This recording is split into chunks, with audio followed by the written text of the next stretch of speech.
नमस्कार। Welcome to the new India. नव भारत निर्माण के इस प्लेटफॉर्म पे आपका फिर से स्वागत है and welcome to the lecture series of the economic survey. और आज इकोनॉमिक सर्वे में हम लेक्चर 3 पे ग्रामीण विकास एवं पंचायती राज, इस तरीके से हमारा इकोनॉमिक सर्वे का लेक्चर 3 है, उसके बारे में बात करने वाले हैं। अगर मैं ओवरव्यू में आपको कुछ पुरानी चीज़ों को रिवाइज कराना चाहूँ तो मैंने बताया था इकोनॉमिक सर्वे जो है आपका पिछले साल में सरकार द्वारा जो योजनाएं चलाई गई हैं उन पे कितना पैसा खर्च हुआ और एग्जैक्ट डाटा उनका क्रियान्वयन कितने रूप में हो चुका है, ये इकोनॉमिक सर्वे का वर्णन होता है। तो इसलिए ये पिछले साल का है, तो 2022 और 2023 इकोनॉमिक सर्वे हम बोल रहे हैं। शुरुआत के पहले लेक्चर में आपको चैप्टर 1 के थ्रू मैंने बड़े लेवल पे बृहद डाटा आपको बताया था, जिसमें जीडीपी का करंट प्राइस पे, बेस प्राइस पे कितना वैल्यू है वो बताया, ग्रोथ कितना रहा, पर कैपिटा इनकम कितना रहा, कैपिटल फॉर्मेशन कितना रहा, ये सब चीज़ें मैंने आपको बताई। चैप्टर 2 के साथ में मैंने बोला था कि चैप्टर 2 और चैप्टर 3 ये अपने प्राथमिक क्षेत्र को कवर करने वाले हैं। चैप्टर 2 में मैंने कृषि को देखा था एंड क्योंकि कृषि का संबंध मोस्टली गांव से है तो उन्होंने गांव का ग्रामीण विकास जो है वो चैप्टर 3 के रूप में लिया है। तो अब हमारा चैप्टर 3 जो है वो है ग्रामीण विकास। अब चूँकि कोई भी क्षेत्र का विकास करना हो, लाइक ग्रामीण विकास, ओके, अब आप अपने दिमाग से कुछ चीज़ें इसमें देख सकते हैं कि किस तरीके से विकास किया जा सकता है किसी क्षेत्र का। सबसे पहली बात तो अगर उस क्षेत्र का विकास करना है तो आपको कुछ संस्थाएं बनानी पड़ेंगी।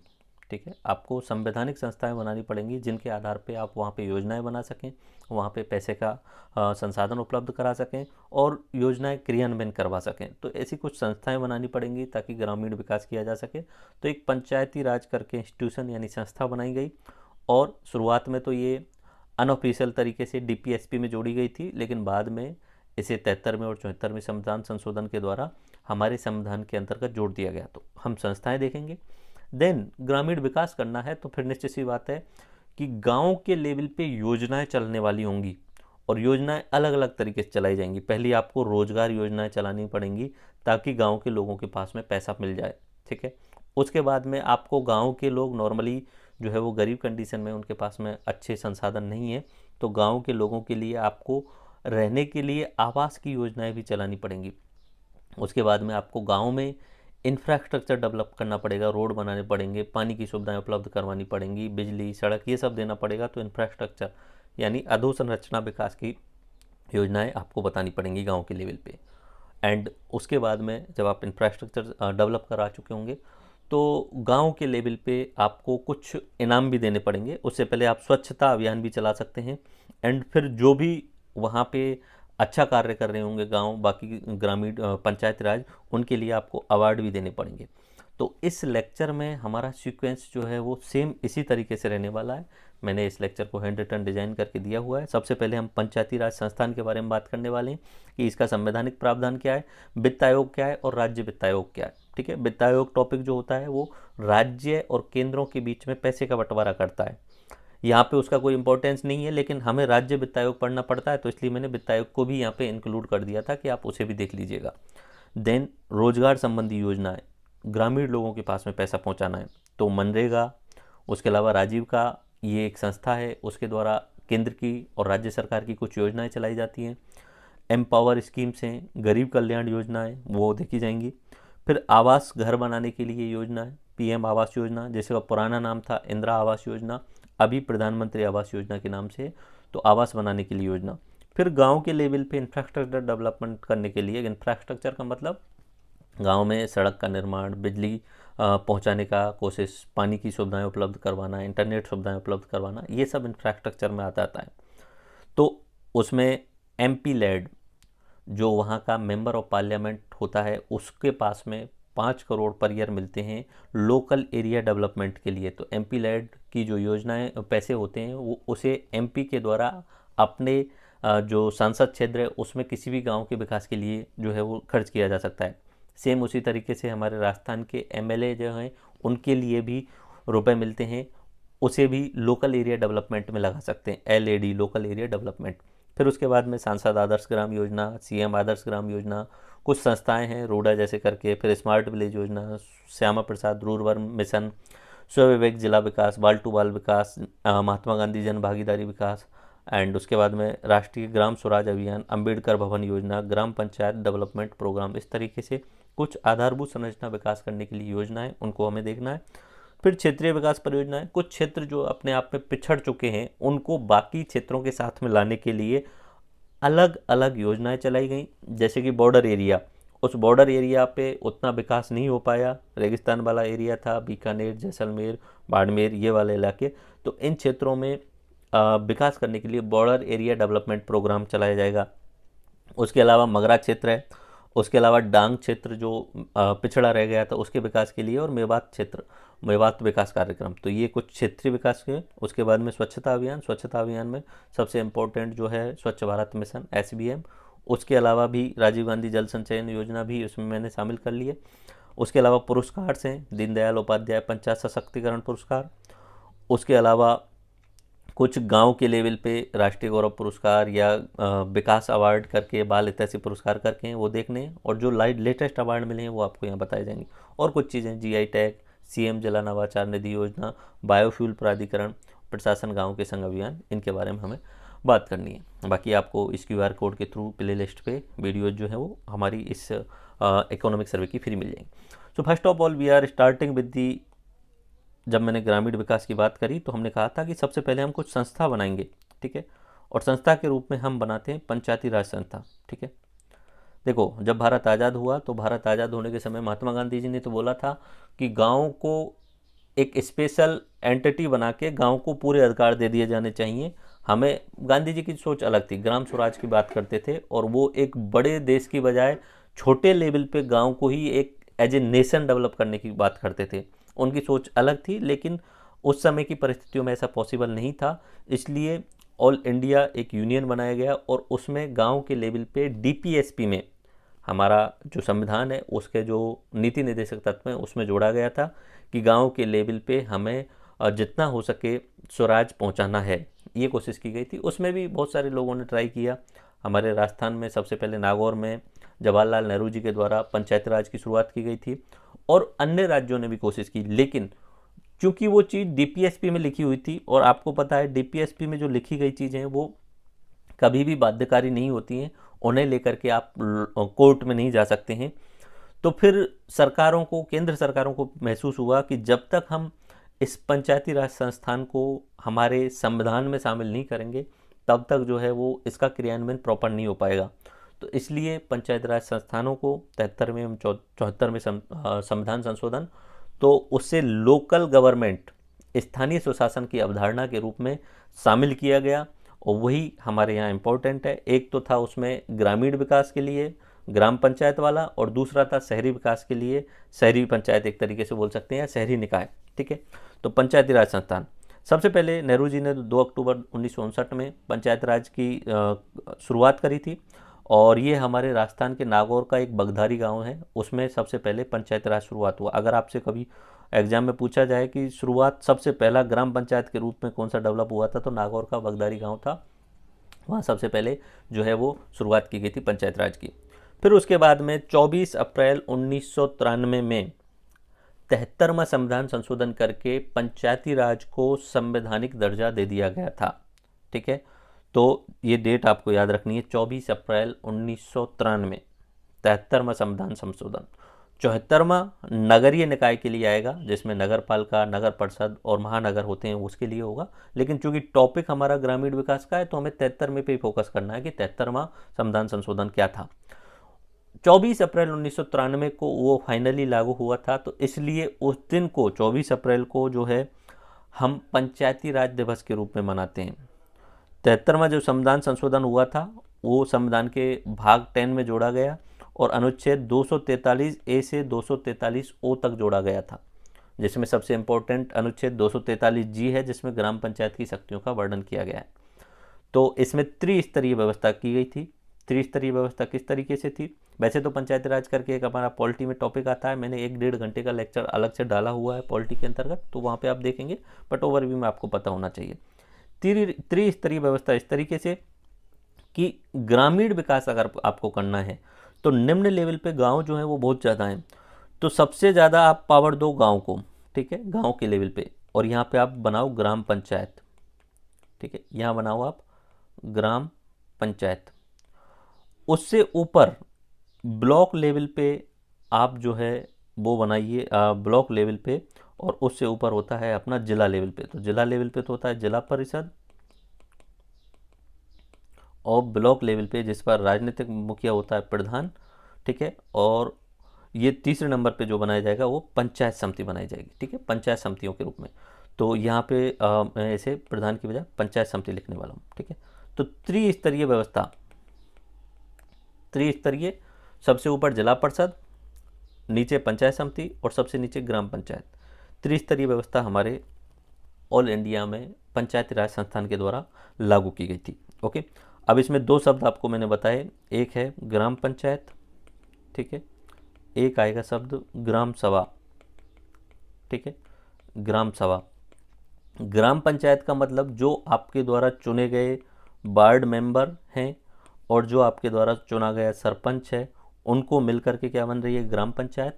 और ग्राम सभा उस ग्राम पंचायत या उस एरिया के अंतर्गत जितने भी 18 प्लस के जो लोग हैं जो वोट डालने का अधिकार रखते हैं, वो सब ग्राम सभा के अंतर्गत शामिल होते हैं, ठीक है। तो ये थोड़ा सा आप ध्यान रख लीजिए। ग्राम सभा वाला एक सवाल पूछा भी गया था। 18 से अधिक उम्र के जो वोट डालने का अधिकार रखते हैं वो सभी लोग ग्राम सभा के सदस्य होते हैं। और पंचायत के सदस्य कौन होते हैं, पंचायत के सदस्य जो चुने गए हैं वो मेंबर, वार्ड मेंबर और सरपंच होते हैं। ओके, तो ये हमारे यहाँ पे त्रिस्तरीय व्यवस्था की शुरुआत की गई, जिसमें सबसे निम्न लेवल पे होता है ग्राम पंचायत, जिसको सबसे अधिक पावर दी गई है, देन पंचायत समिति होती है, और फिर जिला परिषद होता है। अगर मैं इनका आपको स्ट्रक्चर बताने के अलावा आपको इनके अंतर्गत काम करने वाले लोगों की बात भी बताना चाहूँ तो इस तरीके से होता है।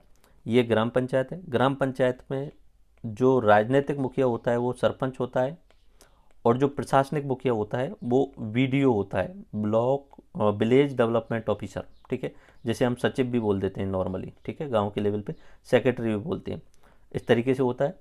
उसके बाद में जब हम पंचायत समिति लेवल पे आते हैं, पंचायत समिति लेवल पे प्रधान जो होता है, हमारे राजस्थान की बात कर रहा हूँ मैं, प्रधान जो होता है वो क्या होता है, हमारा पंचायत समिति लेवल पे राजनीतिक प्रमुख होता है, और उसके साथ में होता है बीडीओ, ब्लॉक डेवलपमेंट ऑफिसर, ठीक है, जो कि हनुमान सर जैसे हैं। तो बीडीओ वो प्रधान के साथ में काम करने वाला होता है। और तीसरा होता है जिला परिषद।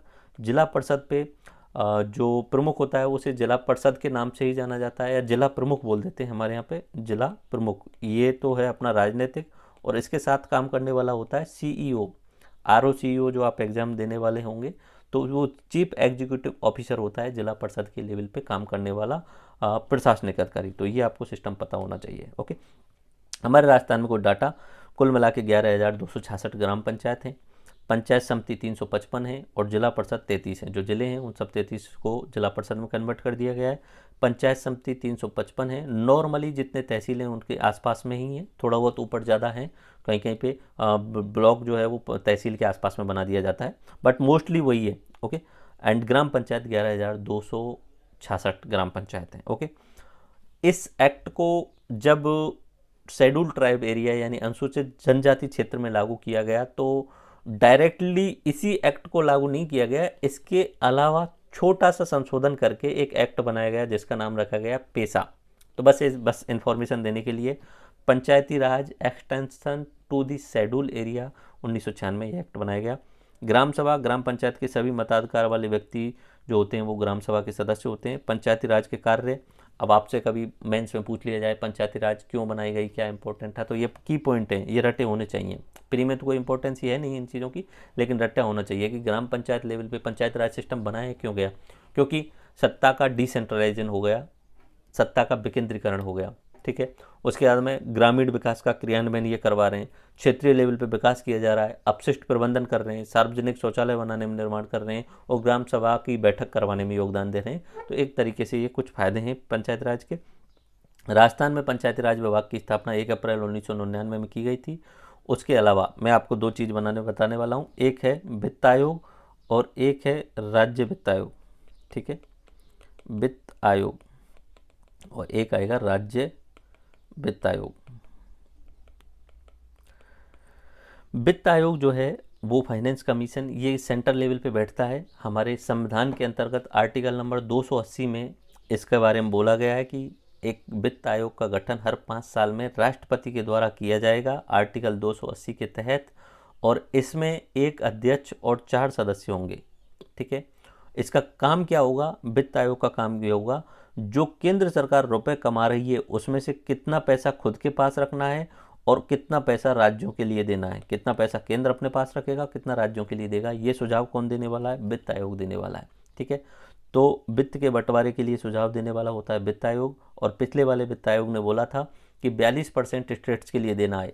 अगर उसे थोड़ा सा डिवाइड करें, क्योंकि जम्मू कश्मीर को अभी प्रेजेंट में एज ए स्टेट का दर्जा नहीं है, यूनियन टेरिटरी है, तो उन्होंने बोला 41% स्टेट्स के लिए, 1% जम्मू कश्मीर के लिए। ठीक है, तो ये ऑलमोस्ट 42% हो जाता है कि 42% केंद्र को अपने पैसे का राज्यों के लिए देना चाहिए, बाकी बचा हुआ 58% केंद्र अपने काम में लेगा, यानी केंद्र अपने बजट में यूज करेगा। ठीक है, एक अध्यक्ष और 4 सदस्य होते हैं। 15वां जो वित्त आयोग है उसके अध्यक्ष हैं NK सिंह, उसके साथ में सदस्य हैं AN झा, अनूप सिंह, रमेश चंद, अशोक लाहिटी, ये हैं। अब ये तो हो गया वित्त आयोग केंद्र के लेवल पे। अब आता है राज्य वित्त आयोग। राज्य वित्त आयोग, स्टेट फाइनेंस कमीशन, ये हमारे पंचायती राज संस्थान का एक इम्पोर्टेंट आयोग है। अब इसकी ज़रूरत क्या पड़ी? हमारा जब भी पंचायती राज संशोधन किया गया तो अब उसमें ये बात आई कि जब पंचायती राज बना रहे हो आप, तो इनके लिए पैसे देने का भी तो प्रावधान करो कि पैसे कैसे दिए जाएंगे। बोले पैसे देने के लिए हम एक आयोग बना रहे हैं, वो आयोग राज्य सरकार से सिफारिश करेगा कि आप अपने पैसे का इतना पैसा पंचायती राजों को दो। तो राज्य वित्त आयोग का गठन आर्टिकल नंबर 243 के I&Y के तहत हुआ है। इसका कार्य क्या है? पंचायती राज को अनुदान की अनुशंसा करना। आई लेवल वाले पे तो पंचायती राज को, बाई लेवल वाले पे आपको जो शहरी स्थानीय निकाय है उसके बारे में। ठीक है, तो पहले स्टेट फाइनेंस कमीशन को बनाए गए थे Krishna Kumar Goyal, KK Goyal. And then 5वें जो स्टेट फाइनेंस कमीशन बनाया गया था उसकी अध्यक्ष थी ज्योति किरण। और जो 6वां स्टेट फाइनेंस कमीशन बनाया गया अभी वाला, तो उसके अध्यक्ष हैं प्रद्युम्न सिंह, उनके साथ में लक्ष्मण रावत और अशोक लाहोटी। ठीक है, ये जो हैं वो 2 इम्पोर्टेंट सदस्य हैं, कुल मिला के 3 यहाँ पे संरचना है। State finance commission Pradyumna Singh ji वाले ने बोला है कि राज्य सरकार जितना भी पैसा कमाए उसका 6.75% हिस्सा पंचायती राज को दे। ठीक है, ठीक है, राज्य अपने कुल राजस्व का 6.75 हिस्सा पंचायती राजों को दे। अब इसका उपयोग कैसे करना है? मान लीजिए सरकार ने कमाए रुपए, मान लीजिए सरकार ने कमाए रुपए 1000, ठीक है, 1000 रुपये कमाए, 1000 की जगह मैं बोल देता हूँ 10,000 रुपये कमाए सरकार ने। ओके, 10,000 का 6.75% होता है 675। ठीक है, अब इतना पैसा राज्य सरकार को पंचायत राज्यों में खर्च करने के लिए देना है। अब पंचायत राज के लिए मैंने बोला कि ये 3 प्रकार की है, स्तर जो 3 है, तो बोला इस 675 का 5% तो आप जिला परिषद वाले खर्च करेंगे, 20% जो है वो पंचायत समिति वाले खर्च करेंगे, और बचा हुआ 75% डायरेक्टली सबसे ज़्यादा कौन खर्च करेगा?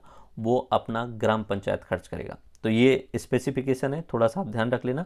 बट इसको भी डिवाइड करके किया हुआ है एक्चुअली में, इसको भी डिवाइड 2 तरीके से किया है कि इस 6.75 का 75% तो ग्रामीण स्वशासन के लिए जाएगा और 25% शहरी स्वशासन के लिए जाएगा, और इस 75% का फिर 5, 20 और 75 ये रेशियो हम खर्च करेंगे जिला परिषद, पंचायत समिति और इस तरीके से। ठीक है, बाकी कुछ बातें हैं, 75% मूलभूत, 55% जो भी पैसा आएगा वो इंफ्रास्ट्रक्चर में खर्च करना चाहिए, 40% सेंट्रल और स्टेट की स्पॉन्सरशिप स्कीम्स में खर्च करना चाहिए, और 5% अन्य पे खर्च कर सकते हैं। अब इसमें थोड़ा सा आपको कन्फ्यूजन हो गया होगा, let me again remind you होगा। स्टेट फाइनेंस कमीशन, ठीक है, गठन 243 I&Y के तहत। ओके, अभी जो अनुशंसा दी गई है वो प्रद्युम्न सिंह की अध्यक्षता में जो स्टेट फाइनेंस कमीशन बनी थी उसके द्वारा दी गई थी। पहले स्टेट फाइनेंस कमीशन के अध्यक्ष थे KK गोयल, और 5वें जो थे वो किरण ज्योति थे। ठीक है, प्रद्युम्न सिंह। अब इनके द्वारा बात बोली गई कि राज्य जितना भी पैसा कमाएगा उसका 6.75% जो है वो स्थानीय निकायों को दोगा। ठीक है, स्थानीय निकायों को देगा। अब इस 6.7% 7.5 का भी 75% पंचायती राज को देगा और 25% शहरों वाले स्थानीय निकाय को देगा। अब जो पंचायती राज में जो दिया गया 75%, उसका 5% जिला परिषद लेवल पे, 20% अपना पंचायत समिति लेवल पे और 75% डायरेक्ट गांव के लेवल पे। फिर उन्होंने बोला कि ये जो गांव के लेवल पे जो पैसा भी आ रहा है इसको भी आप बाइफरपेट करें तो 55% जो सरपंच होगा, वो जो भी पैसा आ रहा है सरपंच के पास में 1 करोड़ 2 करोड़, उसमें से 55% आधारभूत संरचना पे विकास खर्च करने पे, 40% वो जो है वो केंद्र या राज्य सरकार के द्वारा कुछ स्कीम चलाई जा रही हैं उनको पूरा करवाने में, और 5% सरपंच अपने विवेक के आधार पर कर सकता है। ठीक है, तो इस तरीके से उन्होंने डिवाइड किया है। याद रख लेना, काफ़ी इंपॉर्टेंट है, बहुत जगह काम आने वाला है। ठीक है, ये इकोनॉमिक सर्वे में भी डाला हुआ है, वैसे पॉलिटी वाला हिस्सा भी होता है। ओके, अब हम बात करते हैं पंचायत राज संस्थान बनाने के बाद में रोजगार के लिए जो योजनाएं चलाई गई हैं।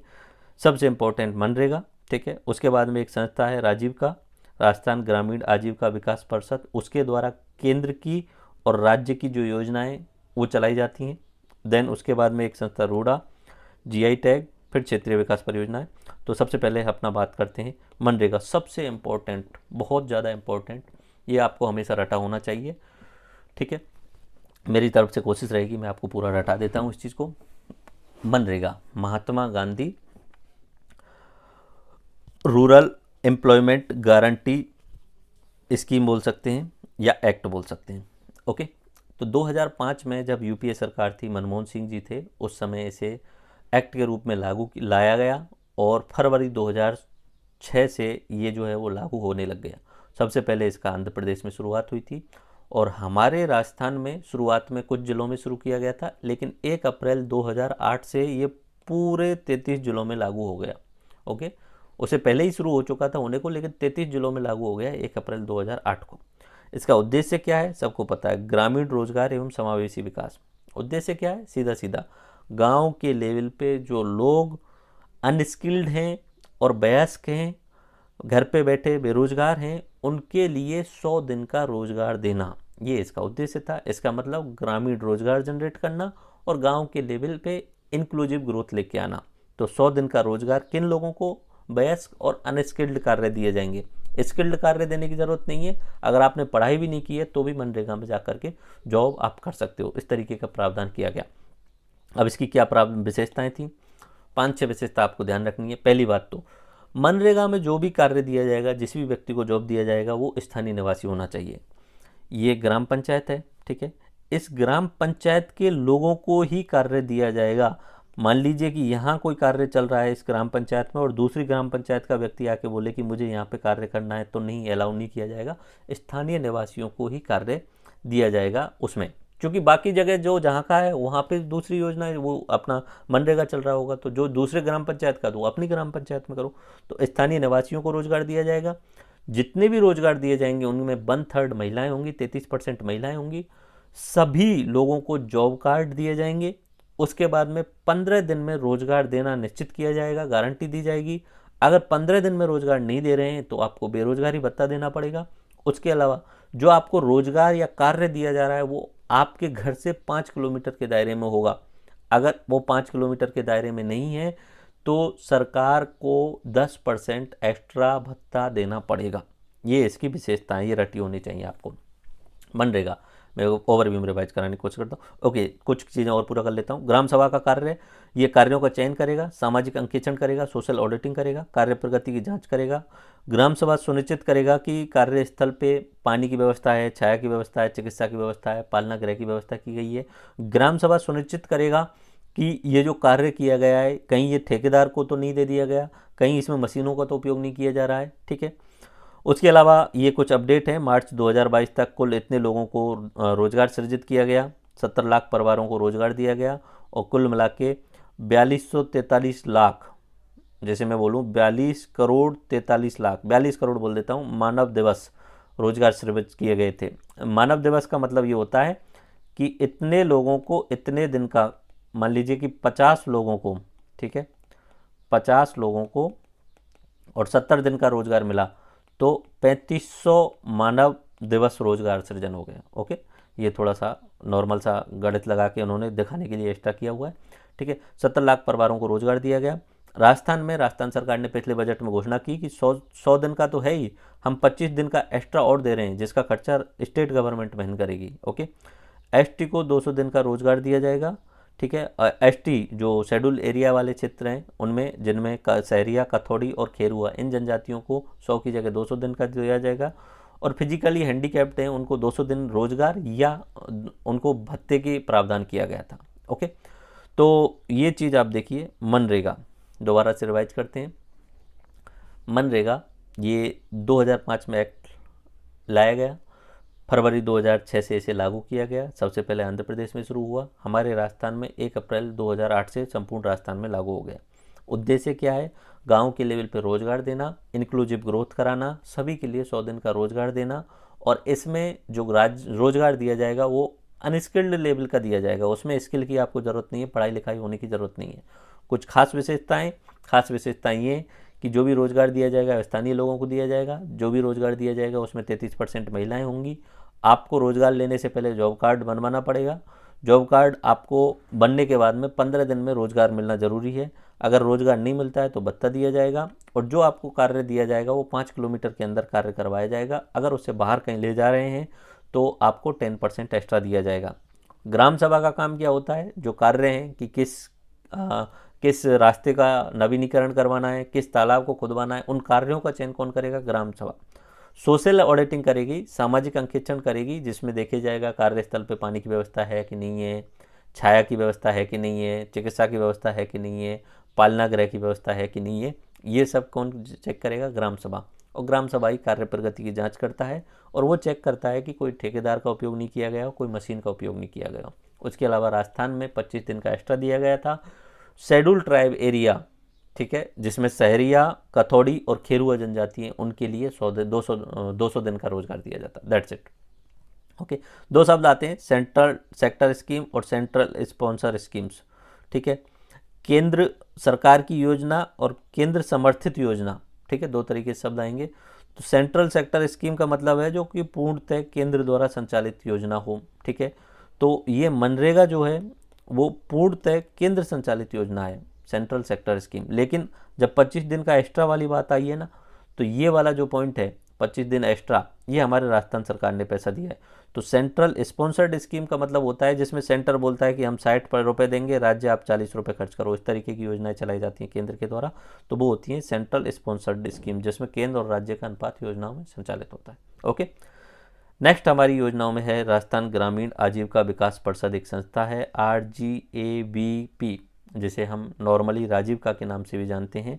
ये एक संस्था है जो कि सोसाइटी रजिस्ट्रेशन एक्ट 1958 उसके तहत इसे ऑटोनोमस संस्था के रूप में जो है वो दर्ज कराया गया है, स्वायत्त संस्था के रूप में दर्ज किया गया है। और इस एक्ट के तहत दर्ज किया गया है, तो इसकी स्थापना करवाई गई है 2010 में। ये स्वायत्त संस्था है। इसके अध्यक्ष जो होते हैं वो CM होते हैं, राजस्थान के CM जो होते हैं इस संस्था के अध्यक्ष होते हैं। इसकी स्थापना अक्टूबर 2010 में की गई है और ये ऑटोनोमस संस्था है। ओके। ये ग्रामीण विकास विभाग के अंतर्गत आती है और इसका उद्देश्य क्या है? ओरिजिनली संस्था का उद्देश्य ये है कि गांव के लेवल पे सेल्फ हेल्प ग्रुप का विकास करना, यानी सेल्फ हेल्प ग्रुप, स्वयं सहायता समूह।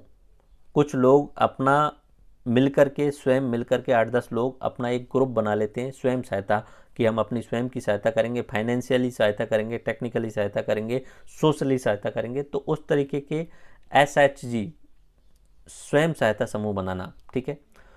और ओरिजिनली वही उद्देश्य है, स्वयं सहायता समूह बनेंगे तो निश्चित सी बात है इसके द्वारा ग्रामीण लेवल पे विकास होने वाला है। ओके। चलो इसमें हम देखते हैं, ये राजीव का जो है वो 2 तरीके की योजनाओं को संचालित करता है, केंद्र सरकार वाली और राज्य सरकार वाली। केंद्र सरकार वाली एक स्कीम है NRLM, national rural livelihood mission, जिसे हम राजस्थान ग्रामीण आजीविका मिशन भी बोलते हैं। ये मिशन केंद्र सरकार के ग्रामीण मंत्रालय के द्वारा 2011 में शुरू किया गया था, पूरे के पूरे राजस्थान राज्य में लागू है। और इसका उद्देश्य क्या है? सेल्फ हेल्प ग्रुप का विकास करना, ठीक है। इसका टारगेट ये रखा गया है कि हम 1.2 ये ऑल इंडिया लेवल पे 12 करोड़ परिवारों को 2025 तक, ये टारगेट में, क्योंकि केंद्र सरकार की योजना है तो इतना इसमें ये टारगेट रखा गया था।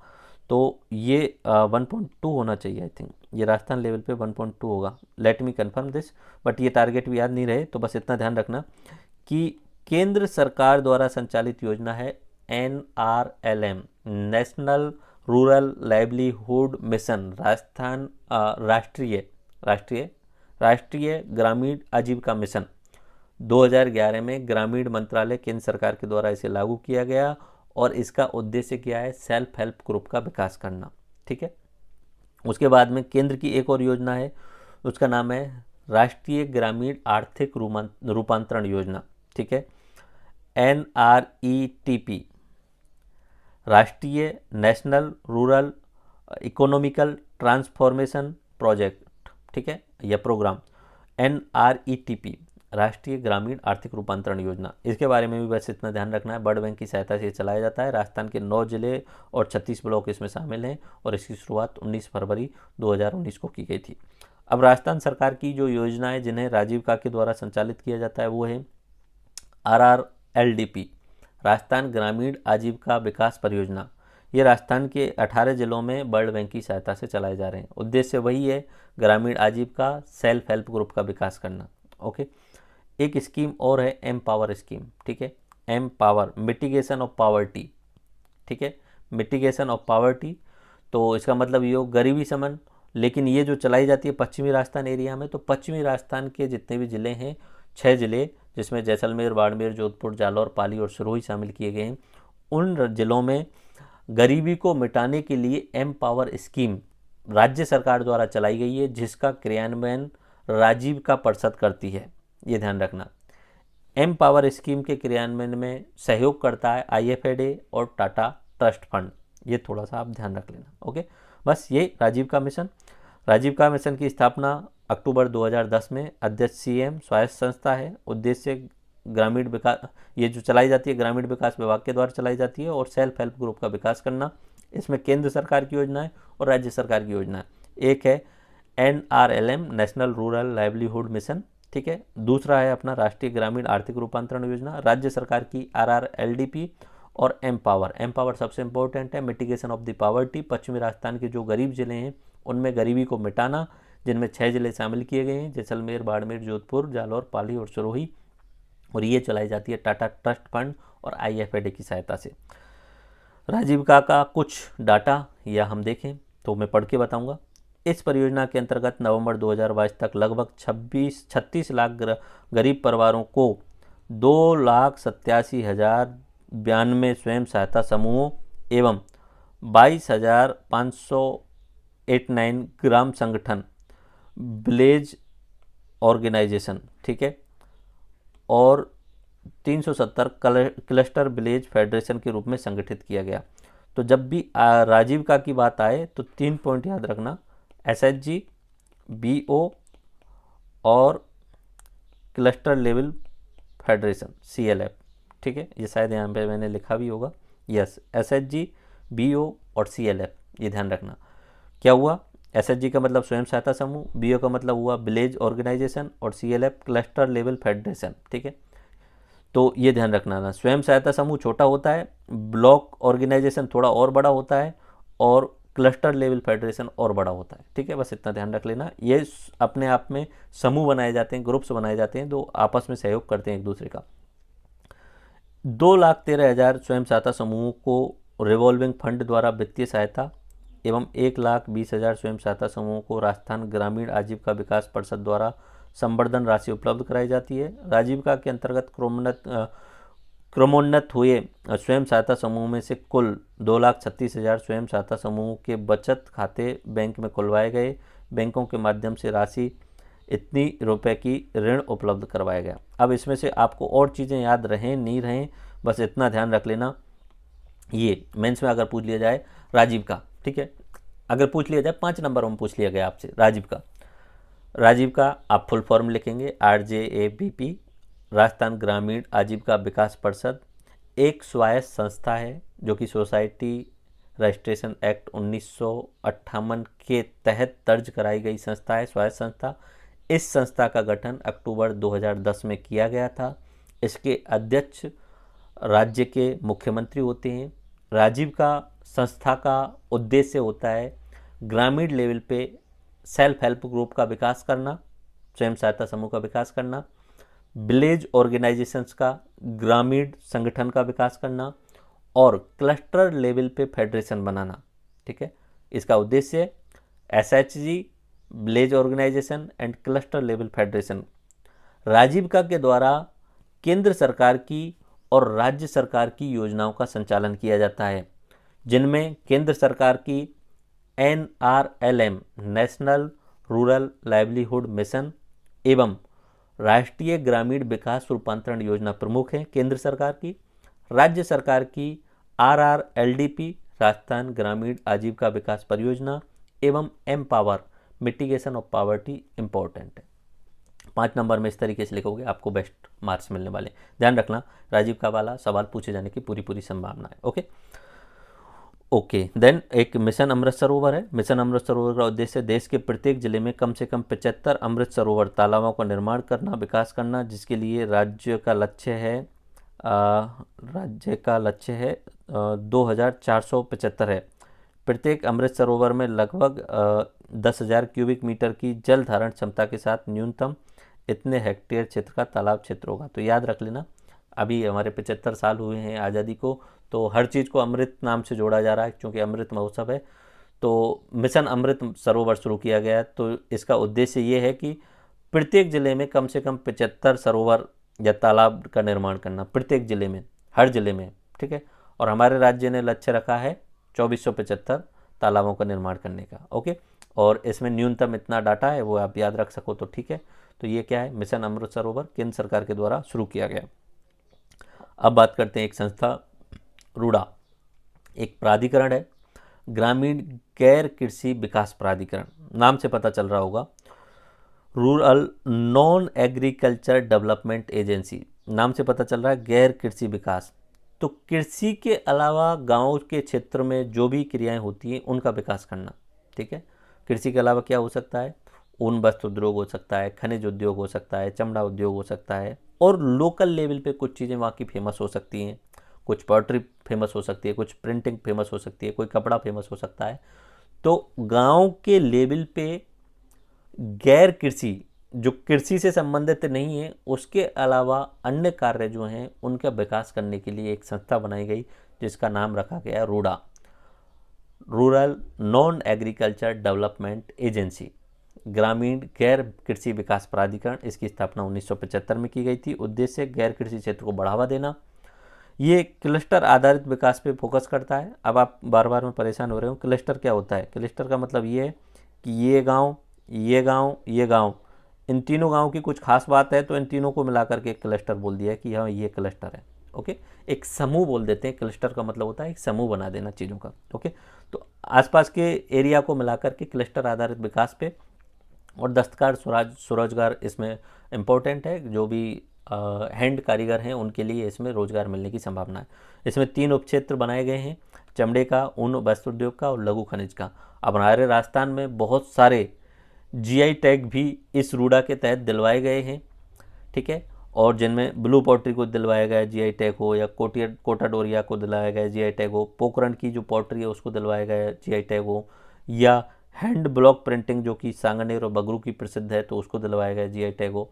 अभी वर्तमान में अजरक क्लस्टर जो कि बाड़मेर में है वहाँ पे GI टैग दिलवाया गया है, और अजमेर में एक क्लस्टर डेवलप किया गया है जिसे मैजिकल सोप बोला जाता है, एक क्लस्टर है वो, तो वो डेवलप किया गया है। ओके, तो GI टैग क्या है? विशेष भौगोलिक क्षेत्र से संबंधित उत्पाद होते हैं। कृषि के उत्पाद हो सकते हैं, प्राकृतिक उत्पाद हो सकते हैं और निर्मित उत्पाद हो सकते हैं। वैसे ये GI टैग मैंने पहले भी बताया होगा आपको, 3-4 बार बता चुका हूँ, फिर भी लिखा हुआ है मैंने, काफ़ी इंपॉर्टेंट है। इसमें 10 वर्ष या अधिक समय से निर्मित उत्पादित हो रहा हो। ठीक है, मान लीजिए ये कोई शहर है आगरा। ठीक है, इस आगरा का कोई चीज़ फेमस है। ठीक है, पेठा जैसे फेमस है यहाँ पे। ठीक है, तो वो पिछले 10-20 सालों से वहाँ पे उत्पादित हो रहा है और उसी क्षेत्र के नाम से वो फेमस भी हो रहा है। ठीक है, इसे दूसरे एग्जाम्पल से सोचें कि हमारे सांगनेर बगरू में हैंड ब्लॉक प्रिंटिंग की जाती है और वो पूरे विश्व लेवल पे प्रसिद्ध है। कांचीपुरम की साड़ी पूरे विश्व लेवल के प्रसिद्ध है, राजस्थान इंडिया लेवल पे प्रसिद्ध है। या कोटा डोरिया पूरे राजस्थान और इंडिया लेवल पे प्रसिद्ध है, ये लोकल एरिया का ये बस्तर है। तो वो प्रसिद्ध है उसी एरिया के नाम से। तो वो कृषि उत्पाद हो सकता है, प्राकृतिक उत्पाद हो सकता है, या कोई मैन्युफैक्चरिंग उत्पाद हो सकता है। अगर ऐसा कोई उत्पाद है जो प्रसिद्ध है और किसी एरिया से संबंध रखता है तो उसको जीआई टैग दे दिया जाता है। राजस्थान में कुल टोटल 16 जीआई टैग हैं, जिनमें 12 वस्तुएं, 4 लोगों हैं, और 16 में जो जीआई टैग दिया गया था सोजत मेहंदी को दिया गया था। मेहंदी है, सोजत नाम की जगह है, वहाँ पे प्रसिद्ध है, तो इसलिए उसे सोजत कहाँ पे, पाली में, तो उसको जीआई टैग 16 में रूप में जो दिया गया था लास्ट वाला। बाकी आगे भी जीआई टैग मिलते रहेंगे, तो आप करंट्स में अपडेट कर लीजिएगा उसे। अब बात करते हैं क्षेत्रीय विकास परियोजनाएं। ये कुछ एरियाज हैं, उनके डेवलपमेंट के लिए कुछ योजनाएं हैं। आपको 4 योजनाएं रटी होनी चाहिए। बॉर्डर एरिया डेवलपमेंट योजना, मेवात एरिया डेवलपमेंट योजना, मगरा क्षेत्र विकास परियोजना, डांग एरिया डेवलपमेंट योजना। इनमें याद करने का कुछ नहीं है, खासली आपको ये पता होना चाहिए उस एरिया का विकास करना है। अब विकास का मतलब जब भी आएगा वही विकास होता है कि सबसे पहले रोड पहुंचा दो, पानी की सुविधा उपलब्ध करवा दो, बिजली की सुविधा उपलब्ध करवा दो, इंटरनेट, रेल कनेक्टिविटी, जो भी कनेक्टिविटी हो सके वो प्रोवाइड करवा दो। तो बस यही होता है विकास करना, और कुछ नहीं है। बाकी ऐसा तो है नहीं कि हर किसी के लिए रोजगार दे दिया जाएगा। वहाँ पे इंफ्रास्ट्रक्चर का डेवलप करवा देना ही अपने आप में विकास होता है। बाकी शहर से गाँव को जोड़ दिया तो गाँव अपने आप विकास कर लेगा। ओके, तो बॉर्डर एरिया डेवलपमेंट, सीमा क्षेत्र विकास प्रोग्राम। अब सीमा क्षेत्र है तो सीमा वाले क्षेत्र होंगे, ये वाला पूरा का पूरा एरिया। ओके, बॉर्डर एरिया जो पाकिस्तान से टच हो रहा है, गंगानगर, बीकानेर, जैसलमेर और बाड़मेर। ठीक है, तो 4 जिलों में लागू है ये। ठीक है, 4 जिले के 16 ब्लॉकों में लागू है, ध्यान रखना है। ये बॉर्डर एरिया डेवलपमेंट प्रोग्राम जो है वो केंद्र सरकार के गृह मंत्रालय के द्वारा वित्त पोषित है। ओके, गृह मंत्रालय के द्वारा वित्त पोषित है। इसकी शुरुआत 1993-94 में 7वीं पंचवर्षीय योजना के नाम पे शुरू की गई थी। तो बॉर्डर एरिया डेवलपमेंट सीमा क्षेत्र विकास कार्यक्रम केंद्र सरकार के गृह मंत्रालय द्वारा वित्त पोषित, 1993-94 में 7वीं पंचवर्षीय योजना के टाइम पे शुरू। 4 जिले कौन कौन से, गंगानगर, बीकानेर, जैसलमेर और बाड़मेर के 16 ब्लॉकों में लागू है। मेवात एरिया डेवलपमेंट, अलवर और भरतपुर 2 जिले आते हैं मेवात एरिया में। ठीक है, भरतपुर का आधा सा हिस्सा आता है, बट वो बोलने के लिए पूरी बात बोलेंगे। अलवर का भी आधा हिस्सा आता है, लेकिन पूरा ही बोलेंगे उसे। तो इनके 14 खंडों में, 2 जिलों के 14 खंडों में 1986-87 से उस क्षेत्र के विकास के लिए योजना शुरू की गई थी। मगरा क्षेत्र विकास कार्यक्रम 2005-06 से 5 जिलों में और 16 ब्लॉक में लागू किया गया। ये वाला एरिया जो है ना, इसे मगरा बोला जाता है। ओके, इसमें कौन कौन से हुए, पाली, अजमेर, राजसमंद और अपना ये भीलवाड़ा। ठीक है, ओके, इसमें 5 जिले हैं। तो आई थिंक इसमें एक ज़िला जो है वो चित्तौड़गढ़ में यहाँ पे इंक्लूड नहीं किया गया, ये वाला भी इंक्लूड होना था, ये मिस्टेकन है। तो आप मैप में इसे भी शामिल कर लीजिएगा, ये इस तरीके से शामिल करना है आपको।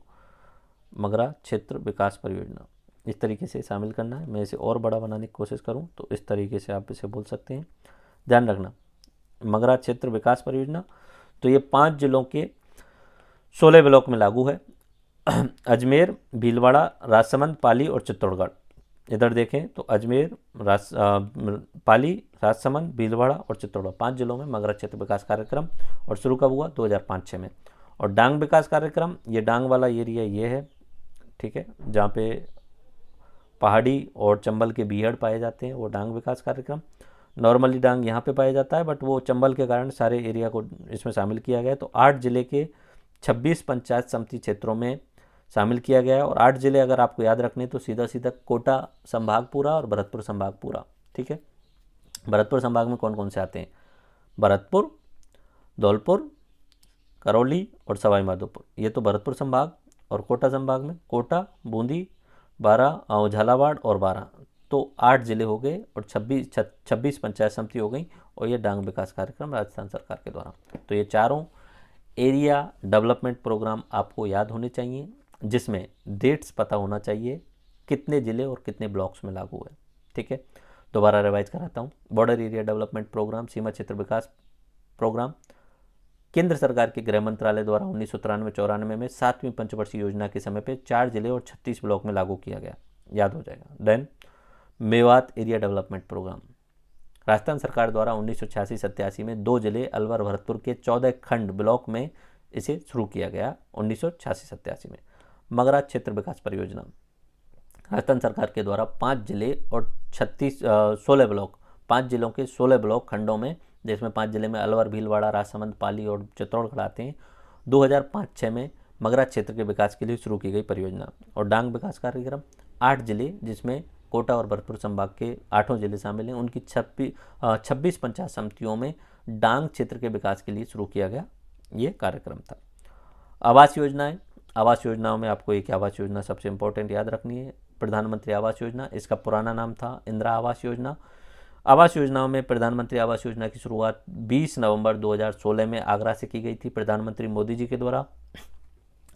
इसमें लाभार्थी का चयन जो है, घर बनाए जाते हैं गरीब लोगों के लिए। लाभार्थी का चयन जनगणना 2011 के आर्थिक और सामाजिक जो सर्वे हुआ था उसके आधार पर 7 मानकों को आधार मान करके लाभार्थी का चयन किया जाता है। जब लाभार्थी का चयन कर लिया जाता है तो उस लाभार्थी को घर बनाने के लिए 1,20,000 रुपये की सहायता दी जाती है। और ये सेंट्रली स्पॉन्सर्ड स्कीम है, केंद्र समर्थित है, यानी इसमें केंद्र अपना 60 रुपये देगा और राज्य सरकार 40 रुपये देगी। 1,20,000 में से केंद्र 60 रुपये देगा और राज्य सरकार अपने 40 रुपये देगी। 40% वाइज है तो 60 और 40 का रेशियो है। और उसी समय जब भी घर बनेगा उसी समय 12,000 रुपये स्वच्छ भारत मिशन के तहत भी दिए जाएंगे, क्योंकि घर के साथ में शौचालय जरूरी होता है। स्वच्छ भारत मिशन के तहत 12,000 रुपये भी दिए जाएंगे। ठीक है। इसके अलावा उस व्यक्ति को जिसका घर बन रहा है उसमें उस व्यक्ति को मनरेगा में 90 दिन का कार्य दिवस भी दिया जाएगा, उसी घर के निर्माण का रूप में ही। मतलब जो व्यक्ति घर बना रहा है वो अपने ही घर में काम कर रहा है, लेकिन उसको उसकी मजदूरी भी दी जाएगी 90 दिन कार्य दिवस के रूप में मनरेगा के। ओके।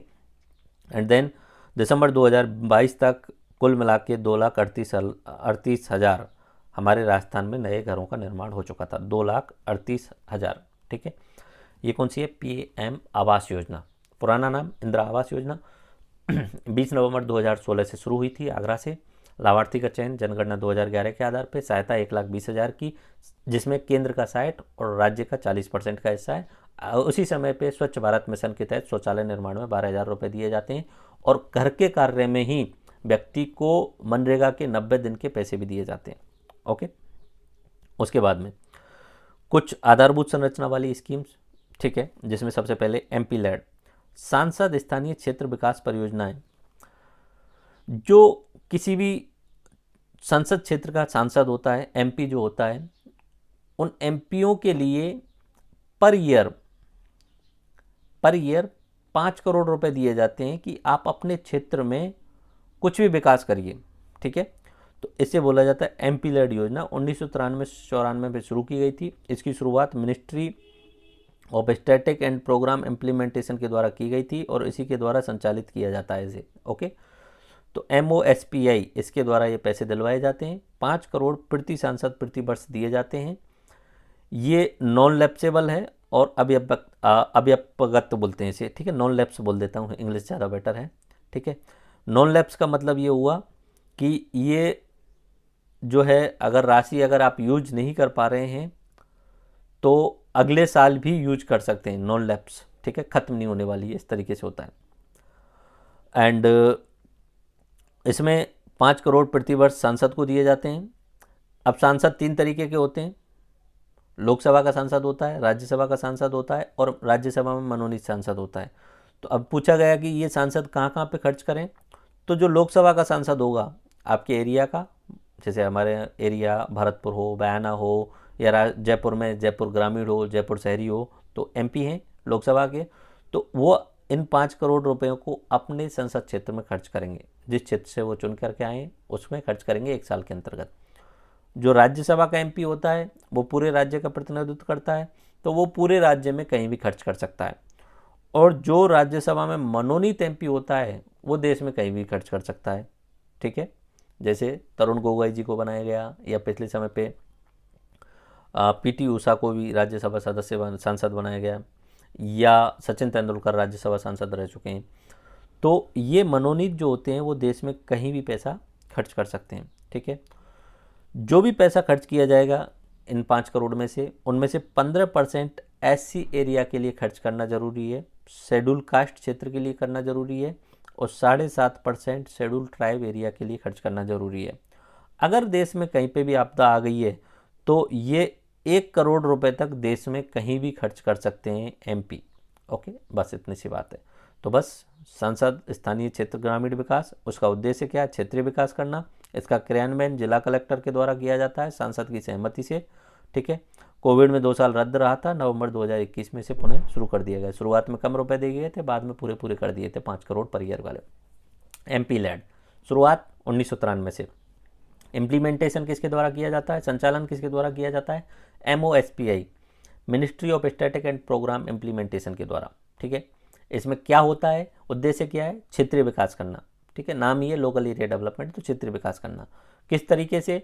कि हर सांसद को आप 5-5 करोड़ रुपए पर ईयर दो। ठीक है, सांसद 3 तरीके के, लोकसभा वाले, राज्यसभा वाले और राज्यसभा में मनोनीत। तो उनसे बोला गया लोकसभा वाले आप अपने क्षेत्र में खर्च करो, राज्यसभा वाले आप अपने राज्य में खर्च करो, और मनोनीत वाले आप देश में कहीं भी खर्च करो। Okay, done. उसके बाद में जितना भी आप पैसा खर्च कर रहे हो उसमें कम से कम 15% SC शेड्यूल कास्ट क्षेत्र में और 7.5% ST क्षेत्र में खर्च करना मिनिमम। और अगर देश में कहीं पे भी आपदा आ जाए तो आप 1 करोड़ रुपए तक दे सकते हो। बस इतनी सी बात है। और क्रियान्वयन किसके द्वारा? जिला कलेक्टर के द्वारा। सबसे इंपॉर्टेंट याद रख लेना।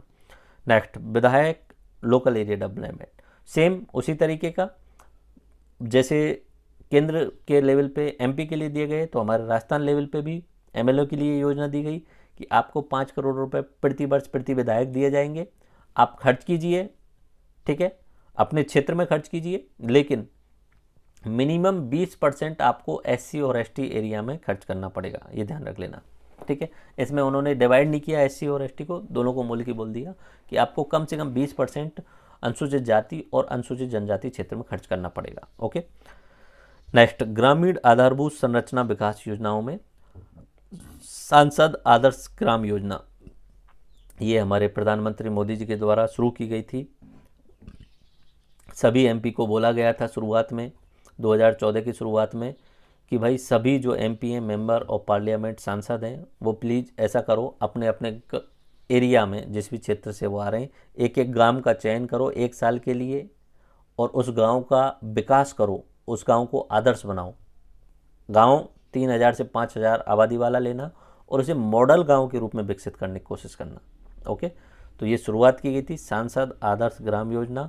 सभी MPs के लिए, लोकसभा के हों, राज्यसभा के हों, नॉमिनेटेड हों, सबके लिए बोला गया। 2014 शुरू की गई थी। 1 विलेज 1 ईयर के लिए आप ले लो और उसमें 3000 से 5000 की आबादी वाली होनी चाहिए और आप अपने पूरी शिद्दत से उसमें पैसा खर्च करो और उसको आदर्श के रूप में। और राजस्थान के कितने MP हैं टोटल आपको पता है? 35 MP हैं। शुरुआत में 34 MP ने लिया, उसके बाद 29 ने, और फिर घटते घटते अब तो ध्यान भूल गए कि कोई योजना चली भी रही है।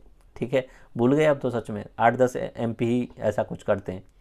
उसके बाद में CM आदर्श ग्राम पंचायत योजना, वही सेम जब सांसदों की चला दी तो हमारे इधर की साइड में राजस्थान के मुख्यमंत्री भी कहाँ कम पड़ने वाले थे, उन्होंने कहा ठीक है हम भी करते हैं। तो ग्रामीण विकास के लिए सामुदायिक सहभागिता आधारित ऐसी योजना चलाई गई। एक MLA को एक गांव को, एक ग्राम पंचायत को 1 वर्ष के लिए गोद लेना है और उस गांव को आदर्श ग्राम बना के देना है। बस ये योजना थी, वही सेम है, इनमें कुछ खास बात है नहीं। ओके, उसके बाद में महात्मा गांधी आदर्श ग्राम योजना, ये इम्पोर्टेंट है, 27 नवंबर 2019 से शुरू की गई है। महात्मा गांधी आदर्श ग्राम योजना, ठीक है, इसमें क्या होगा? महात्मा गांधी जी की जो 150वीं जयंती थी उस पर यह शुरुआत की गई थी महात्मा गांधी आदर्श ग्राम योजना। प्लान किया गया कि महात्मा गांधी जी के जो विचार थे उन विचारों को हर जिले में एक ऐसा गांव बनाना है हमें कि जो गांधीवादी मूल्यों के रूप में विकसित हो जाए। तो गांधीवादी मूल्य क्या हैं? परिवार कल्याण, स्वास्थ्य कार्यक्रम, नशा मुक्ति, ठीक है, ये सब गांधीवादी मूल्य हैं। तो वहाँ पे हर गांव में, हर जिले में एक गांव ऐसा डेवलप करना है जो कि गांधीवादी मूल्यों पे डेवलप हो सके। ठीक है, और इसमें 14 नवंबर को मेरा गांव मेरा गौरव अभियान भी शुरू किया गया है इसके तहत। ओके, राज्य के 22 जिलों में गांधी ज्ञान केंद्र पुस्तकालय खोले गए। तो महात्मा गांधी आदर्श ग्राम योजना, डेट याद रखना है आपको, 27 नवंबर 2019 से इसकी शुरुआत हुई थी। ओके, नेक्स्ट, स्मार्ट विलेज 2017-18 से शुरू हुआ था। कुल मिला के 3000 से अधिक जनसंख्या वाले 7225 गाँव को स्मार्ट बनाने की कोशिश की गई। गाँव को smart banana in the sense शहर जैसी सुविधाएं देना, खेल के मैदान डेवलप करना, पार्क डेवलप करना, स्कूल्स अच्छे तरीके से बनाना, हॉस्पिटल्स देना, सभी लोगों के पास में आवास की सुविधाएं देना, स्ट्रीट लाइट्स की व्यवस्था करना। ये स्मार्ट विलेज 3000 से प्लस वाली जनसंख्या वाले गाँव को स्मार्ट बनाने की कोशिश की गई। एक आता है श्यामा प्रसाद रूरल मिशन, ठीक है, ये केंद्र सरकार की योजना है। ये शुरू की गई थी 21 जनवरी 2016 से। ये रूरल मिशन है, रूरल एंड अर्बन दोनों से मिलके बना हुआ है, रूरल प्लस अर्बन, रूरबन, ठीक है। गांव में शहरों जैसी सुविधाएं देना, और ये गांव कौन से होने चाहिए, जो टाउन टाइप के हैं उनको और बड़े लेवल पे डेवलप करना, ठीक है, जिनकी 25,000 से 50,000 की पॉपुलेशन है, उन गाँव को शहरों जैसा डेवलप करना। तो इसमें ये प्लान किया गया कि हम हमारे देश में 300 ग्रामीण क्लस्टर बनाएंगे, ठीक है, जो कि आर्थिक सामाजिक बुनियादी ढांचा तैयार करेंगे और स्थायी एवं संतुलित क्षेत्र का विकास करेंगे उन क्षेत्रों में। तो 300 ग्रामीण क्लस्टर जो है वो प्लान किए गए। हमारे राजस्थान में प्रथम चरण में 5 क्लस्टर थे, सेकंड में 6, थर्ड में 4 और फोर्थ में 1 क्लस्टर जोड़ा गया। तो कुल मिला के 16 क्लस्टर हमारे राजस्थान में श्यामा प्रसाद मुखर्जी रूरबन मिशन के तहत डेवलप किए जा रहे हैं। वही उद्देश्य क्या होता है, गाँव में शहर जैसी सुविधाएं देना, और गाँव कौन से, जिनकी पॉपुलेशन थोड़ी ज़्यादा है। ओके, स्वयं विवेक जिला विकास कार्यक्रम, ये स्वयं विवेक जिला विकास कार्यक्रम 2005-06 से शुरू हुआ था। इसमें जिला कलेक्टर को पूरी आज़ादी दे दी जाती है, कलेक्टर साहब आपके मन में जो आए उस हिसाब से आप अपने ज़िले का विकास करो, ठीक है। जिला कलेक्टर को विकास की संपूर्ण शक्ति दे दी जाती है। उद्देश्य स्थानीय विकास, ग्रामीण विकास, जल विद्युत और शिक्षा स्वास्थ्य पे वही बात है। बाल टू बाल विकास पथ, ग्राम पंचायतों को विकास पथ से कनेक्ट करना। सीमेंट कंक्रीट के पथ बनाए जाते हैं, नालियों को ढक दिया जाता है, और यूटिलिटी सेवाएं तार वगैरह या सीवरेज लाइन वगैरह, इन सब की व्यवस्था बाल टू बाल विकास पथ के सारे की जाती है। ओके, उसके अलावा महात्मा गांधी जन भागीदारी योजना, इसका पुराने समय पे नाम था गोलवालकर जन भागीदारी योजना, 2014-15 में शुरू की गई थी वसुंधरा राजे सरकार के द्वारा।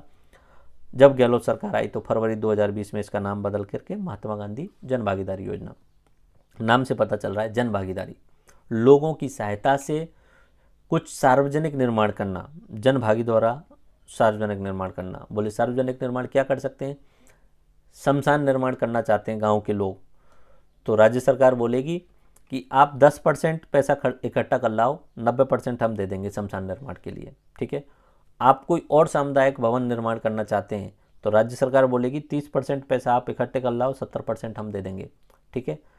तो जनता की भागीदारी के द्वारा शुरुआत जनता को ही करनी पड़ेगी, जनता को ही एक तरीके से जागरूकता लानी पड़ेगी, और वो जागरूकता लेके आ जाएंगे, उसके बाद में आगे प्रोसेस की जा सकती है। शमशान के लिए 10% जनता ले आए, 90% सरकार दे देगी। अन्य सामुदायिक भवन के लिए 30% जनता ले आए, 70% सरकार दे देगी। ओके, टीएसपी एरिया में राज्य सरकार द्वारा एक्स्ट्रा 10% फंड भी दिया जाता है। ये है महात्मा गांधी जन भागीदारी योजना। Next, village master plan. Master plan जो होते हैं वो लॉन्ग रन के लिए होते हैं, अगले 30-40 साल के प्लान के हिसाब से होते हैं। तो राज्य सरकार के द्वारा गाँव को अगले 30 वर्षों को ध्यान में रखते हुए ग्रामीण विकास का प्लान किया गया था, और ग्राम पंचायत के प्रस्ताव को ग्राम सभा द्वारा प्रस्तावित किया जाएगा कि भाई हमें अगले 30 वर्षों बाद में हमारे गांव को ऐसा देखना है, और इसके लिए गांव पंचायत ई पंचायत नाम का एक पोर्टल का विकास भी किया गया। अंबेडकर योजना, कुल मिला के 140 अंबेडकर भवनों का निर्माण करना। फिर उसके अलावा मोस्टली सभी ग्राम पंचायतों पे अन्य इतना का तो निर्माण किया जा चुका है, और अंबेडकर योजना का उद्देश्य सभी ग्रामीण पंचायतों पे अंबेडकर जी की मूर्ति लगाई जाए, स्थापित की जाए। राष्ट्रीय ग्राम स्वराज अभियान, ये सेंट्रल स्पॉन्सर्ड स्कीम है जिसमें सेंटर का 60 और राज्य का 40 होता है। गांव में जनप्रतिनिधियों की क्षमता का विकास करना, गांव के जो नेता हैं उनको हाई क्वालिटी के नेता बनाने की कोशिश करना, ये एक तरीके से जो लीडरशिप है उसको स्किल डेवलपमेंट करना उनकी। ओके, इसमें पंचायत सशक्तिकरण अभियान इसे बोला जाता है, राष्ट्रीय ग्राम स्वराज अभियान को, ठीक है। तो राष्ट्रीय ग्राम स्वराज अभियान एक तरीके से ऐसा स्किल डेवलपमेंट या ट्रेनिंग प्रशिक्षण कार्यक्रम है जिसमें गांव के जो नेताएं हैं उनको जनप्रतिनिधि के रूप में अधिक जो है वो सक्षम बनाना। ओके, इसे हम पंचायत सशक्तिकरण अभियान भी बोलते हैं। ग्राम पंचायत डेवलपमेंट प्रोग्राम 2015 में शुरू किया गया, ministry of panchayat Raj Rajasthan government के द्वारा शुरू किया गया था। केंद्र ने एक नारा दिया गया था, उसके सहयोग में ये शुरू किया गया था। केंद्र की नारा था सबकी योजना सबका विकास, ठीक है। ये मिनिस्ट्री ऑफ जीओआई पंचायती राज संस्थान, ये केंद्र सरकार की योजना है, ओके। ग्राम पंचायत डेवलपमेंट प्रोग्राम, ध्यान रखना, मैं मिस्टेकन राजस्थान बोल दिया हो तो। ग्राम पंचायत डेवलपमेंट प्रोग्राम 2015 में गवर्नमेंट ऑफ इंडिया के द्वारा, जो मिनिस्ट्री है पंचायत राज की, गवर्नमेंट ऑफ इंडिया केंद्र सरकार की, उसके द्वारा शुरू किया गया था ग्राम पंचायत लेवल पे डेवलपमेंट। उसमें केंद्र सरकार ने नारा दिया था सबकी योजना सबका विकास। राज्य सरकार ने उस नारा को अपने हिसाब से चेंज करके अपनी योजना अपना विकास बना लिया, और इसी के तहत ई ग्राम स्वराज पोर्टल भी बनाया गया था। बात वही है डेवलपमेंट। जब भी मैं अगर डेवलपमेंट की बात करता हूँ, विकास की बात करता हूँ, गाँव के लेवल पे डेवलपमेंट में पूरी कहानी मैंने आपको शुरुआत में समझाती थी। विकास, ग्रामीण विकास, सबसे पहले आप किसी भी क्षेत्र का विकास करना चाहते हैं तो उसे संवैधानिक रूप से संरक्षण प्रदान करो, तो पंचायत राज का कर दिया। उसके बाद में विकास करना है तो आप रोजगार की योजनाएं दो, तो रोजगार की योजनाएं मैंने आपको बता दी, मनरेगा वाली हो या राजीविका वाली हो, एम पावर वाली हो, ठीक है, ये सारी योजनाएं बता दी। उसके अलावा सबसे इंपॉर्टेंट ग्रामीण विकास में आता है आधारभूत संरचना का विकास करो। आधारभूत संरचना यानी बिजली की सुविधा, पानी की सुविधा, सड़क की सुविधा, रेल कनेक्टिविटी की सुविधा, ये आप प्रोवाइड करा दो, फिर अपने आप गांव जो है वो डेवलप हो जाएगा। अगर कनेक्टिविटी नहीं है तो फिर गांव डेवलपमेंट नहीं होगा। रास्ते में कीच खच्चा है, रोड है ही नहीं, इंटरनेट है ही नहीं, मोबाइल चल नहीं रहा है, तो गांव कैसे विकास करेगा। तो आपको आधारभूत संरचना डेवलप करनी होगी। और ये सब जितनी भी योजनाएं, पंचायत डेवलपमेंट हो या विलेज मास्टर प्लान हो, जन भागीदारी हो, वाल टू वाल विकास पथ हो, जिला विकास वाली हो, रूरल मिशन हो या स्मार्ट विलेज हो, आदर्श ग्राम हो, इन सब का उद्देश्य वही है, वही सारी चीज़ें बेसिकली, कि आपको इंफ्रास्ट्रक्चर को डेवलप करना है, वहाँ पे आधारभूत संरचना को डेवलप करना है, ओके। देन गरीब कल्याण रोजगार योजना, ये 20 जून 2020 में शुरू की गई थी, और ये कोविड आने के बाद में जो बहुत सारे लोग जो अन्य जगह काम करते थे वहाँ से राजस्थान आए थे, तो राजस्थान में 22 जिलों में ये गरीब कल्याण योजना शुरू की गई थी। माइग्रेंट लेबर के लिए रोजगार के प्रावधान किए गए थे कुछ समय के लिए, ओके। अब बात करते हैं स्वच्छ अभियान। तो स्वच्छता अभियान आप सबको पता है 2 अक्टूबर 2014 को नरेंद्र मोदी जी के द्वारा बहुत बड़े लेवल पे इसे शुरुआत किया गया था, कि हम आने वाले 5 सालों में, यानी 2019 तक का उन्होंने टारगेट रखा था, हम हमारे पूरे भारत को जो है वो ओपन डेफिकेशन फ्री घोषित कर देंगे, यानी खुले में शौच से मुक्त घोषित कर देंगे। और सच में बहुत अच्छे तरीके से इसका इम्प्लीमेंटेशन किया गया, और उसी के बाद में कचरा उठाने वाली गाड़ियाँ भी आने लगी। ये स्वच्छता भारत मिशन के ही तहत आती हैं। तो जो भी आप गाना सुनते हैं स्वच्छ भारत अभियान वाला, तो वो यही है, स्वच्छ भारत मिशन इसे हम बोलते हैं। 2 अक्टूबर 2014 से शुरू किया गया। ये किसके तहत आता है, तो ये जरूर ध्यान रखना, जल शक्ति मंत्रालय के द्वारा ये योजना चलाई जाती है, ओके। खुले में शौच से मुक्ति इसका उद्देश्य था। एंड हमारे राजस्थान को 2018 के मार्च में ही पूरे राजस्थान को ODF घोषित कर दिया गया था, ओके। सामुदायिक स्वास्थ्य केंद्र पे लेवल पे 3 लाख जो है वो ग्राम पंचायतों के द्वारा सामुदायिक स्वास्थ्य केंद्र पे ये डेवलप किए गए। एंड उसके अलावा ठोस तरल कचरा प्रबंधन के लिए, मैनेजमेंट के लिए स्वच्छ भारत मिशन 70% रुपये देता है, और 30% फाइनेंस कमीशन भी रुपये देता है। फाइनेंस कमीशन अपनी तरफ से अलग से 30% के प्रावधान करवाता है, कहीं ना कहीं से जुगाड़ करवा के, ओके, ये होता है। एंड उसके बाद में स्वच्छ भारत द्वितीय चरण 2020-21 से शुरू किया गया अगले 5 वर्षों के लिए, ओके, यही है। और बाकी इसमें कुछ खास बात है नहीं, ये ध्यान रख लेना।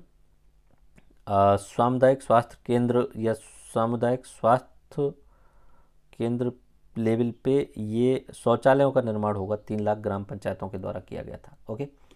ये सिर्फ सामुदायिक स्वास्थ्य केंद्र नहीं है, सामुदायिक शौचालय निर्माण होगा यहाँ पे, ओके। तो स्वच्छता मिशन ये 2000 अक्टूबर 2014 से शुरू हुआ था। राजीव गांधी जल संचय योजना 20 अक्टूबर 2019 में ये जल संरक्षण योजना है। फर्स्ट स्टेज में 33 जिले के 295 ब्लॉक और 4000 गांव में शुरू किया गया। जल संचयन से पता चल रहा होगा आपको, जल का संचय करना। अब आता है एक बायोफ्यूल प्राधिकरण, ठीक है। और उसके अलावा यहाँ पे मैंने शायद एक तो योजनाओं के बारे में लिखा होगा, ओके।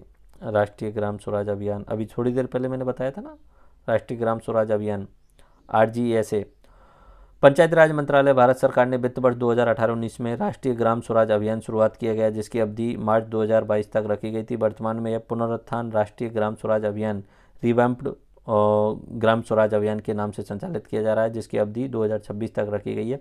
यह अभियान पंचायती राज संस्थाओं को सुदृढ़ करना, चुने हुए प्रतिनिधियों, कार्मिकों की क्षमता में वृद्धि करना, प्रशिक्षण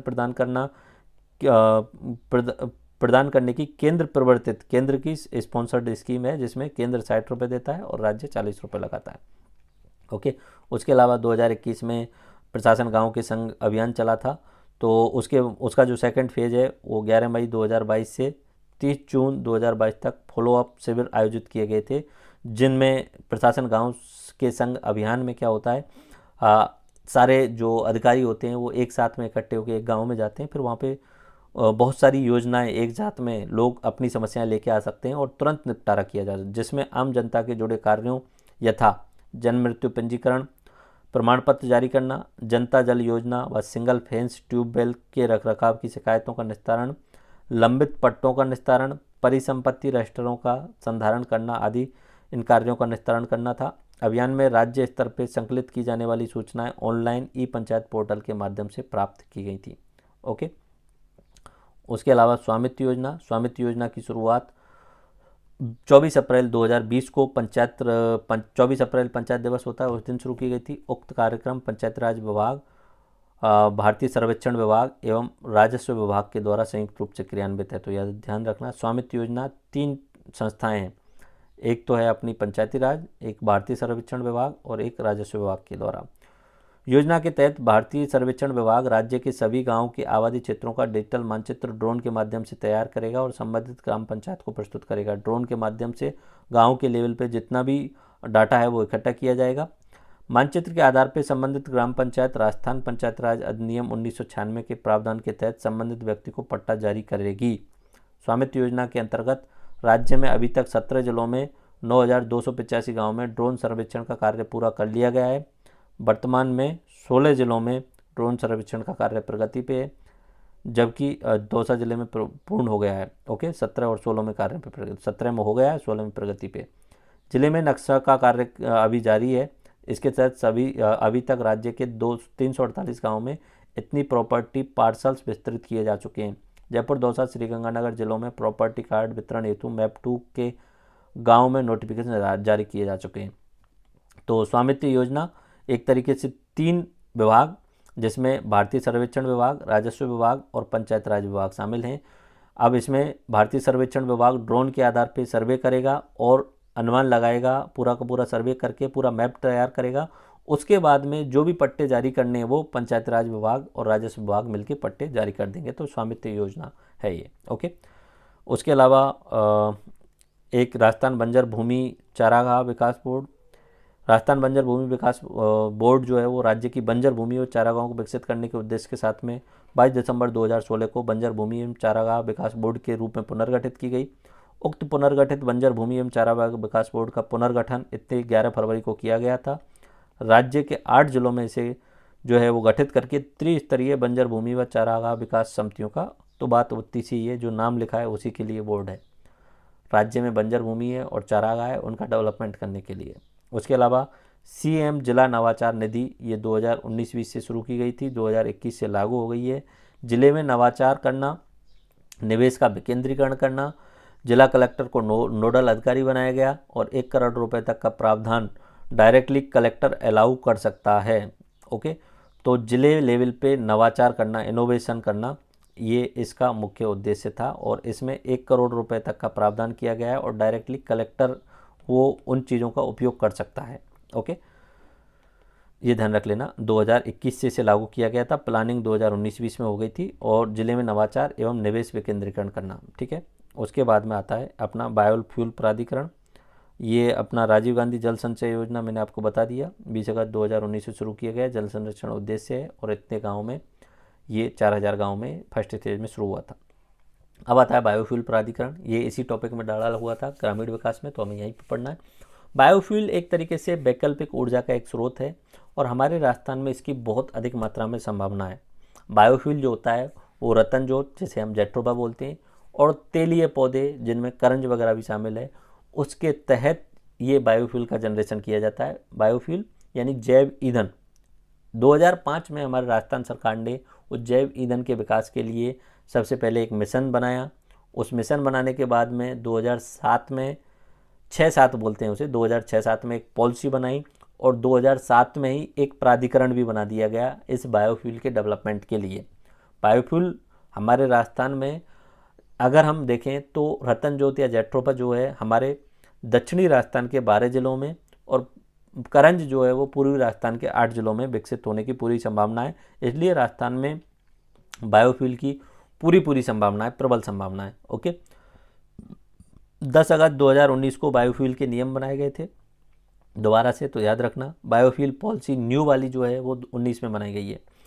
मनरेगा के तहत 3.27 करोड़ बायोफ्यूल के पौधे लगवाए गए जिनमें रतनजोत और करंज शामिल है।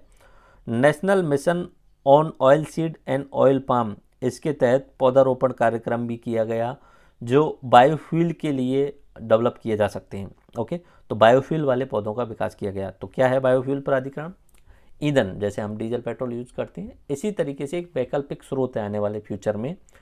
इसके तहत रतनजोत जो कि हमारे दक्षिण राजस्थान में अधिक डेवलप हो सकता है और तेलीय पौधे एंड करंज जो कि हमारे पूर्वी राजस्थान में डेवलप हो सकते हैं, वो हमारे राजस्थान में डेवलप होने की पूरी संभावना है।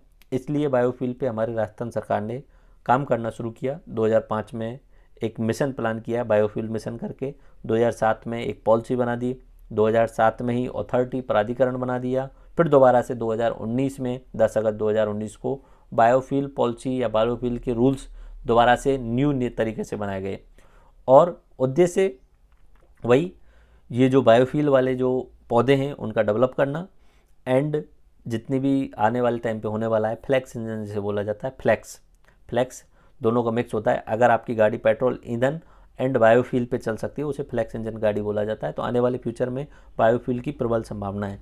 ये सब्स्टिट्यूट है एक तरीके से पेट्रोल और डीजल का। अब इसमें कुछ मुख्य गतिविधियाँ हुई हैं और उपलब्धियाँ हैं, ये मैं पढ़ देता हूँ। बाकी उद्देश्य जो ऊपर मैंने समझाया वो आप रट लेना, वो काफ़ी इंपॉर्टेंट है। ओके, मुख्य गतिविधियाँ। राज्य में गुणवत्तापूर्ण बायोडीजल की खुदरा बिक्री सुनिश्चित किए जाने के प्रयोजन से बायोडीजल B100 विनिर्माता, आपूर्तिकर्ता व खुदरा विक्रेताओं का पंजीकरण किया गया राज्य के अंतर्गत।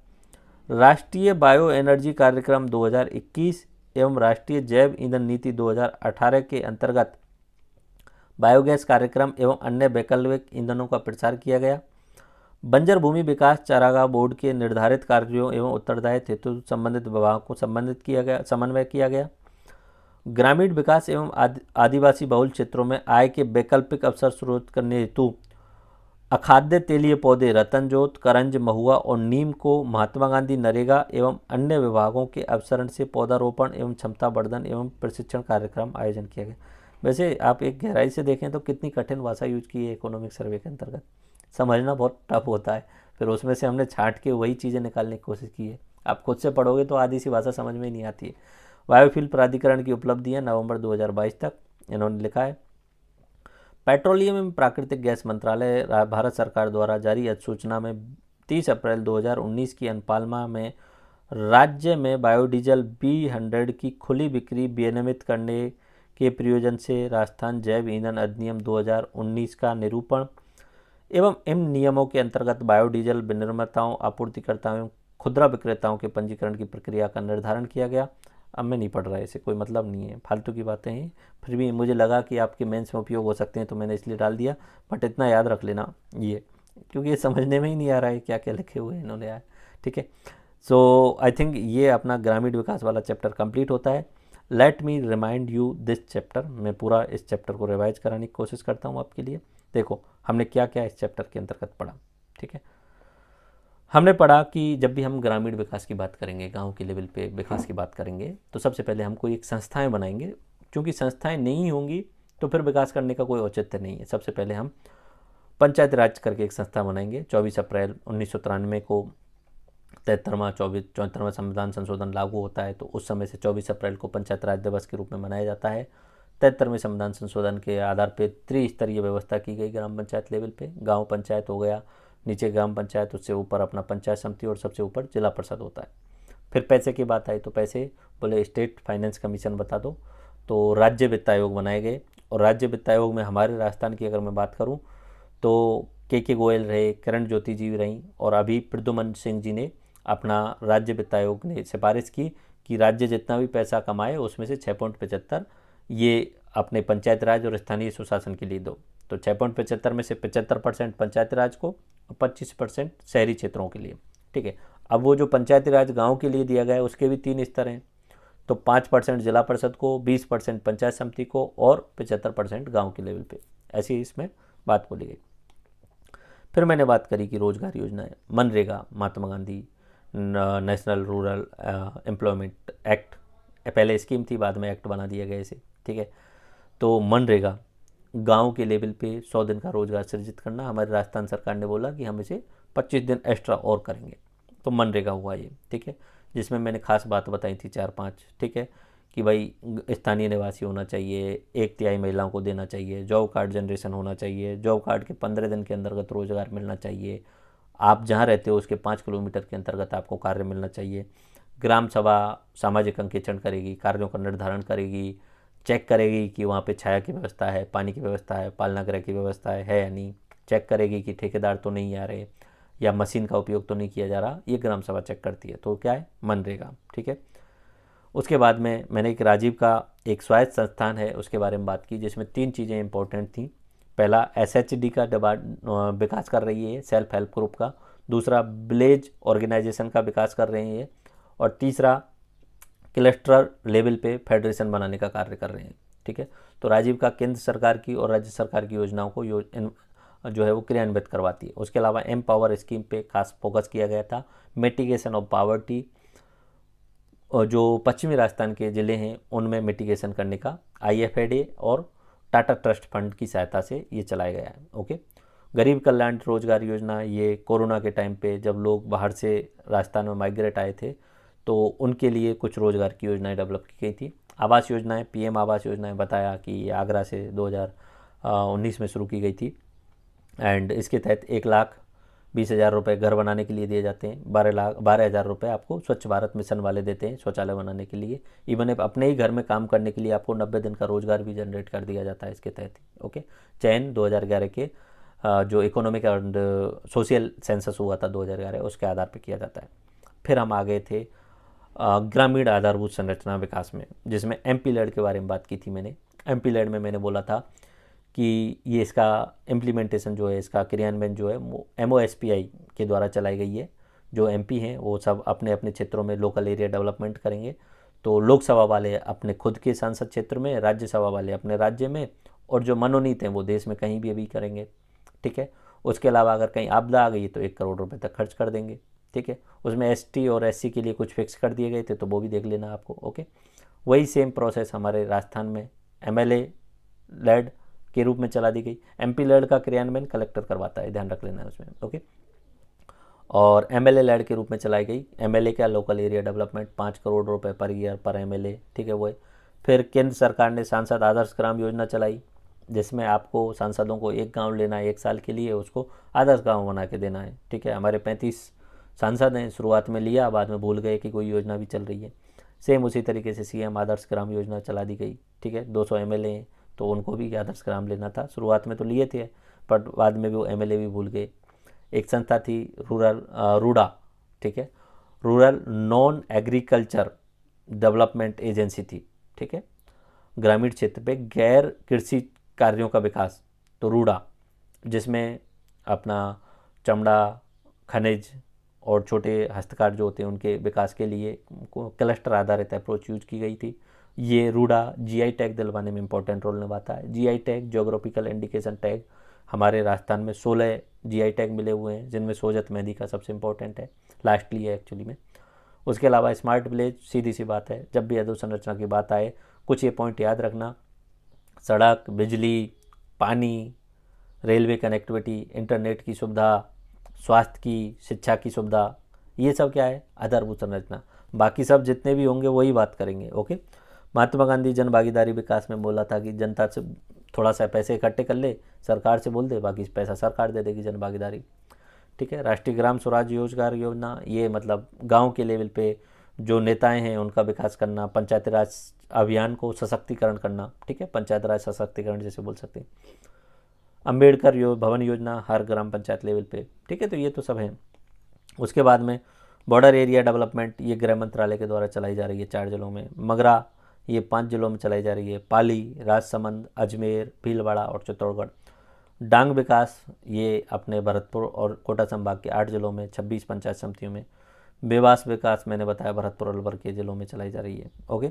स्वच्छता अभियान, स्वच्छ भारत मिशन 12,000 रुपये दिए जाते हैं इसके तहत ही, ठीक है। और हमारा राजस्थान 1 अप्रैल 2018 को ही ODF घोषित कर दिया गया था। ओके। DDU, हाँ, पुरस्कार आपके शायद रह गए, इन पुरस्कारों को मैं आपको दिखा देता हूँ। ये जो पुरस्कार हैं ये यहाँ पे मैंने लगाए हुए हैं, ये पुरस्कार याद कर लेना, प्री एग्ज़ाम के लिए इम्पोर्टेंट हैं। एंड ये अपने पुरस्कार ये रहे, ठीक है, ये वाला पॉइंट रह गए थे। पंचायत पुरस्कार, चूँकि 24 अप्रैल को ही पंचायत राज दिवस मनाया जाता है, तो केंद्र सरकार के द्वारा बहुत सारे पुरस्कार दिए जाते हैं, जिनमें एक है दीनदयाल उपाध्याय पंचायत सशक्तिकरण अवार्ड। नाम से पता चल रहा है पंचायत का सशक्तिकरण जिन्होंने किया उस आधार पे। तो कुल मिला के ये 1 जिला परिषद को, 2 पंचायत समितियों को और 6 ग्राम पंचायत समितियों को ये अवार्ड दिया जाता है। तो हमारे राजस्थान में भी इसी तरीके से दिया गया। तो किन किन को दिया गया है DDU, देखो, एक तो दिया गया जिला परिषद झुंझुनू को, ठीक है, 50 लाख रुपए। 2 दिया गया पंचायत समिति, एक तो सलूम्बर की और एक चिड़ावा की, चिड़ावा झुंझुनू में और सलूम्बर उदयपुर में, ठीक है। उसके बाद 6 दिया गया ग्राम पंचायतों को। कौन कौन सी ग्राम पंचायतें? गलियाकोट डूंगरपुर की ग्राम पंचायत है चित्री, सोजत पाली की ग्राम पंचायत है रेंदड़ी, उदयपुर झाडोल की पंचायत है खाखद, उसके बाद में डूंगरपुर आसपुर की पंचायत है कतिसौर, कोटा सांगोद की पंचायत है कुंदनपुर और झुंझुनू की पंचायत है बाकरा। इनको 12-12 लाख रुपए इनाम में दिए गए थे, एक पाली वाले को 8 लाख। बट ये डाटा याद नहीं रखना है, बट ये ध्यान रखना है कि 1 जिला परिषद को, 2 पंचायत समितियों को और 6 ग्राम पंचायत को दीनदयाल उपाध्याय ग्राम पंचायत सशक्तिकरण अभियान के रूप में दिया गया था। उसके बाद में नानाजी देशमुख ग्राम सभा राष्ट्रीय गौरव पुरस्कार। अब किसके लिए दिया जाएगा? नाम से पता चल रहा है ग्राम सभा में सबसे अच्छा काम जिसने किया होगा, ठीक है। तो ये हमारे 12 में एक ग्राम पंचायत है जिसका नाम है बास्थूनी, उसके लिए दिया गया था।